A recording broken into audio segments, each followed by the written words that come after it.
तुम्हारी बायोपिक का टाइटल है सिकंदर का मुकद्दर। ৬০ কোটি রুপির এক হীরা চুরি নিয়ে যত বিপত্তি।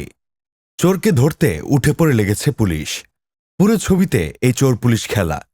নীরজ পাণ্ডের সিকান্দার কা মুকান্দার ছবিতে এক বহুমূল্য হীরা চুরি নিয়ে রহস্যের জাল বোনা হয়েছে। গত মঙ্গলবার মুম্বাইয়ের একটি ৫ তারা হোটেলে মুক্তি পেয়েছে নেটফ্লিক্সের ছবিটির ট্রেলার।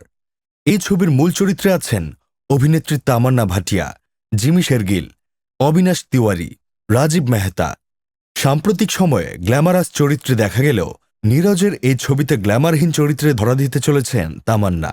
তার অভিনীত চরিত্রের নাম কামিনী সিং।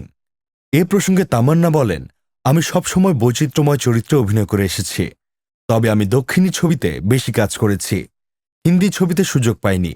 নীরজ স্যার যখন আমাকে ফোন করে এই ছবির প্রস্তাব দিয়েছিলেন, সত্যি অবাক হয়েছিলাম। মজা করে তিনি আরও বলেন, পর্দায় আমার বিরুদ্ধে সাধারণত হৃদয় চুরি করার অভিযোগ থাকে, এখানে হীরা চুরির অভিযোগ উঠেছে। মন বলছিল যে এই ছবি আমাকে করতেই হবে।